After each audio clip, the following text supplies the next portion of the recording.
I define love as three things. It's when you like someone's personality. Don't fall in love too fast.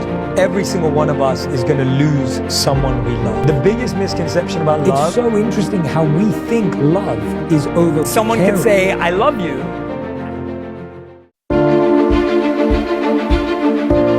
The biggest misconception about love is that we've confused inconsistency with excitement, and we've confused stability with boredom. We've confused that if someone shows up with effort, that they're desperate.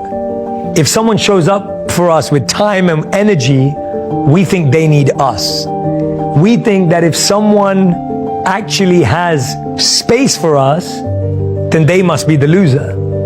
We believe that love means chasing someone who doesn't want to stay, rather than being with someone who never wants to leave.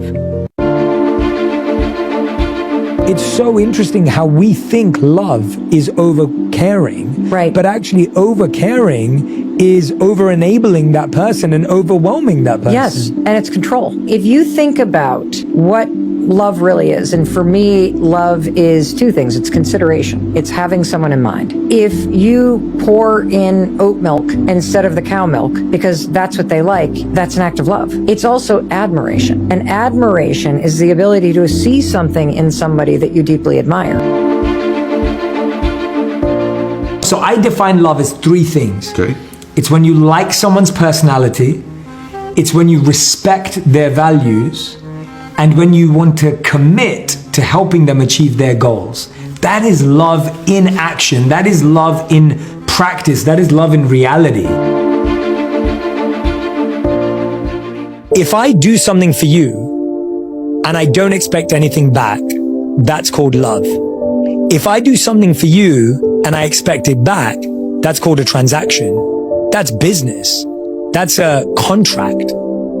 I don't want to have a contract with someone I love. So why would I be measuring them based on how they do the exact same thing back for me? Every single one of us is going to lose someone we love. And the hardest realization is when you recognize that you love someone, but you still have to let them go because you didn't have the other emotional skills to keep love. Right? You can love someone, but not be good for them. And someone can love you, but not be right for you, because they don't have the other emotional skills that make love stay. Love's not enough. You need emotional maturity, you need personal mastery, you need self-control, you need compassion, you need empathy. There is so much more needed to make love last. And so a lot of us are going to lose love because we didn't develop those other skills. Don't fall in love too fast. Don't believe what they say if their actions don't match. Don't settle for attention when you're craving connection. Don't dream about the future when you don't know their past. Don't confuse missing them with needing them back. Don't fall for the promise when the pattern says otherwise. Don't fall for someone before they're ready to catch you. No one will ever love you exactly how you want. Maybe your partner makes you coffee in the morning. Maybe they're the ones that make the bed. They're doing something and it's love. They may not say I love you. It may not look like I love you, but it is. And by the way, when you tell them, hey, you didn't get me this one thing, or you didn't say this one thing, they're thinking, how did you miss all of the other things? And guess what? You discourage them from loving you. You don't encourage someone to love you by telling them you're disappointed. No one's going to give you more because you made them feel bad. People love you more when they see you noticed all the little things they did. Breakups are hard. The studies show that breakups are like detoxing from drugs, because you're so addicted to that feeling of love that your body and mind are literally going through a detox. You're grieving a potential person that you thought you'd spend the rest of your life with. You're grieving the person that you thought you were with that person. And you're grieving the plans you had for the future. There's a lot of grieving going on in this process. So what do? I would actually remind yourself of all the signs that you missed when you were together that this was the wrong person. There were lots of signs. You just ignored them because the sex was great. Or you ignored them because they said the right thing in the evening. You ignored them because you didn't want to be lonely. You ignored them because you loved the gift they gave you on your birthday. You ignored them because your friends thought they were really cool. There were loads of signs you ignored for other reasons that you now need to remind yourself of. Because those signs start to become missing parts of the story that you're telling yourself. Right. You're telling yourself a story that this was the love of my life. You've got to find every plot hole in that story. Right. When you start filling in all those plot holes, you start to go, oh, wait a minute, maybe they weren't the love of my life. The hardest thing you'll ever do in life is letting go of someone you thought was forever. If they want to leave, don't tell them to wait. Because forcing someone to be there for you will never feel good, no matter how long they stay. Because sometimes healing is just about letting go what was never truly yours to hold.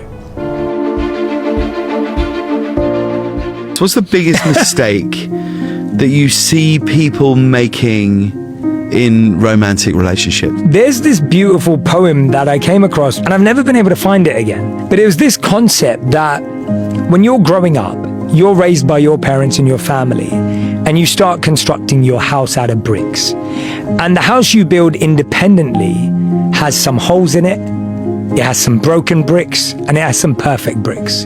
The bricks you got from your parents, some of them are broken. Some of them have loads of gaps in those walls. But you've been constructing a house. And that person that you end up deciding to spend your life with, they've got a similar home that they've been building. And when we end up meeting someone, we often want them subconsciously to come and live in our house. Right. So we want them to leave their broken home behind and come and live in our broken home, because we think the way we've been raised is right. Now, what we don't realize is that person also wants us to leave our house and go and live in their broken house. And what this poem was suggesting is actually what you need to do is pick up the best bricks that you laid at your home, and they pick the best bricks that were laid in their home, and you need to come and build a home together. And that's really what a relationship is about. It's about taking the best of what you had and find a way to construct a home together. Most of us only do one thing with our partners, and it's watching TV. And that is the lowest form of intimacy that you could possibly ask for with any human being. If you and I watched TV together for 200 hours a year, we would potentially be no closer than we were before. I have this pyramid of intimacy, and entertainment's on the lowest rung of the ladder. But that's what the majority of couples are doing. So if we're only watching TV together, I promise you that relationship is not growing. It's actually falling apart slowly, and you have no idea. Someone could say, I love you, and it means I want to spend my life with you. And someone else could say, I love you, and it means I want to spend one night with you, and everything else in between. And so love's really hard to define. But one thing we know for sure as humans is that it means we don't want to be alone.